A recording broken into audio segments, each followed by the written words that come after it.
नहीं है, ये सिंपल है। नॉर्मल से स्टैंडर्ड नॉर्मल बना लेना है, तो नॉर्मल से स्टैंडर्ड नॉर्मल बना के इजीली हो जाएगा। तो इसमें क्या बोलना चाह रहा है कि तीन रैंडम वेरिएबल है x1 x2 x3। तो अभी के लिए मान लो e1 मैं ले लेता हूँ x, इसने क्या बोला है, then probability that exactly two of them random variable are less than 1। तो पहला इवेंट है x1 लेस देन 1, दूसरा इवेंट है x2 लेस देन 1, तीसरा इवेंट है x3 लेस देन 1। अब बताओ भाई, इसमें कह रहा है एग्जैक्टली टू। ये जब बेसिक प्रोबेबिलिटी करा तब भी मैंने ये इस तरह के क्वेश्चंस कराए थे इवेंट वाले, तो वही तो है, क्या ही दिक्कत है। So exactly two of e1 e2 e3 occurs, और x1 x2 x3 independent random variable है। तो मैथमेटिकली क्या मतलब है इसका, एग्जैक्टली टू ऑकर हो रहा है, तो e1 will occur, e2 will occur, e3 will not occur. इस तरह कितने केसेस बनेंगे। आईआईडी है, आईआईडी नहीं है, तो आईआईडी है तो लिखो सारे, क्योंकि आईआईडी नहीं ना, आईआईडी होता तो इनटू कर देते, तो सारे केसेस लिखने पड़ेंगे। तो ये कहाँ दिक्कत है भाई इसमें, e1 intersection e2 will not happen, e3 will happen. और तीसरा केस है कि e1 will not happen, e2 will happen and e3 will happen. ये हो गया। अब इसको ओपन करो, e1 का मतलब ये है, e1 e2 e3, ये प्रोबेबिलिटी निकालना आता है ये। अब इसको अलग अलग कर लो, तो अलग अलग करेंगे, probability of e1 into e2 into e3 complement, probability of e1 into e2 complement into probability of e3, यही होगा। एंड आगे सिमिलरली ये भी ओपन कर लो, probability of e1 complement e2 into e3। अब e1 ये जैसे कॉम्प्लीमेंट यहाँ निकालना, e3 कॉम्प्लीमेंट, ये क्या होता है 1 minus probability of e3, 1 minus probability of e2, यहाँ आएगा 1 प्रोबेबिलिटी ऑफ e1। अब e1 e2 e3 का अलग से प्रोबेबिलिटी निकाल लो, पुट कर दो। जैसे मुझे अगर e1 की प्रोबेबिलिटी निकालनी है मान लो, तो इसका मतलब है कि x1 लेस देन 1, और x1 था नॉर्मल 2 1, तो इसका मीन घटा देते हैं 2 स्टैंडर्ड 1, तो 1 माइनस 2 अपॉन 1, तो ये हो गया z लेस देन -1, तो ये हो गया 5 ऑफ -1। ऐसे ही निकालो प्रोबेबिलिटी ऑफ e2, ऐसे ही फाइंड करो, और प्रोबेबिलिटी ऑफ e3 जैसे e1 निकाला ऐसे ही फाइंड करो, और ये सब यहाँ पुट कर दो, तो आंसर आ जाएगा। करके देखो।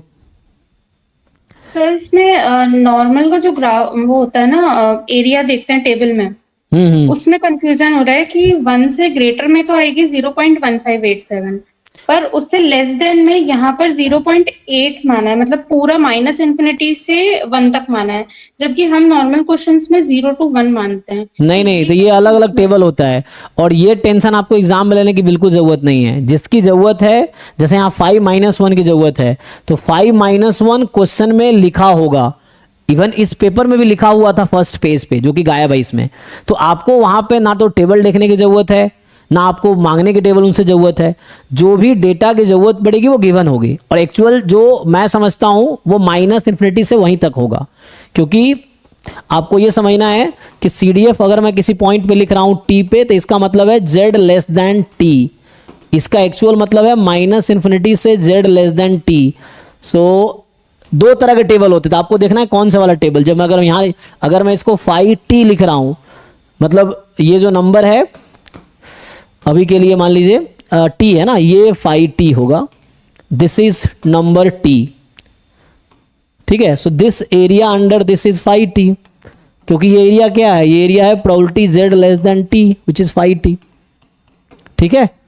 तो एग्जाम में आपको ये टेंशन लेने की जरूरत नहीं है कि माइनस इन्फिनिटी से स्टार्ट है कि 0 से स्टार्ट है। जो भी जरूरत है वो क्वेश्चन में गिवन है, इस पेपर में बस नहीं गिवन है, यहाँ पे नहीं गिवन है, एग्जाम में गिवन था, तो वो आपको एग्जाम में दिया होगा, तो वैसा टेंशन लेने की जरूरत है नहीं, ठीक है।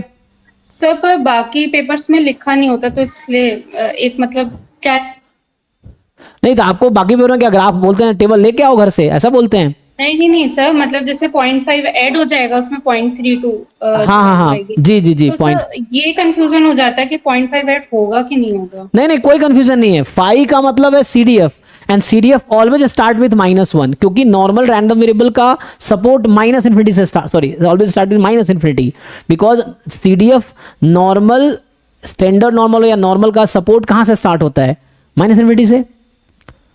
तो -∞ सही होगा। तो आपको इसमें कोई टेंशन लेने की जरूरत नहीं है। वो टेबल जहां पे आप यूज करते हैं 0.5 वाला, वहां लिखा रहता है 0.5, फाई की वैल्यू कभी भी -∞ सही वहां तक होगी। अगर फाई 1 है तो प्रोबेबिलिटी इज -∞ to 1, यही है। फाई का मतलब वही है, phi is the CDF, it always start with -1, -∞ to that point, है ना। ये है, ठीक है। तो यही स्टॉप करते, इसको कंप्लीट कर लो। तो अभी हमने 2023 का पेपर किया है। हाँ जी सर 58 भी था तुम्हारा। टाइम तो निकल गया, अब क्या करो, अब अगला बैच का टाइम है।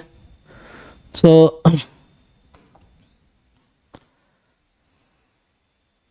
ये तुमने कराए थे ना क्लास में, एक बार डाउट क्लास में कराए थे। डाउट क्लास में क्या, उसमें कराए थे, ये बैच में ही कराया था, तुम आए नहीं रहोगे उस दिन। ये तो बैच में ही मैंने कराया, जब टेस्टिंग चल रहा था तो टेस्टिंग में ही हमने क्लास में भी कराए थे। याद है, सारे बच्चे कॉमन या कुछ मैथ्स पोर्शन चल रहा था उसमें कराया था मैंने ये। ठीक है, कल करते हैं, अभी अगले बैच का टाइम है, कल इसको कंटिन्यू करेंगे। Thank you.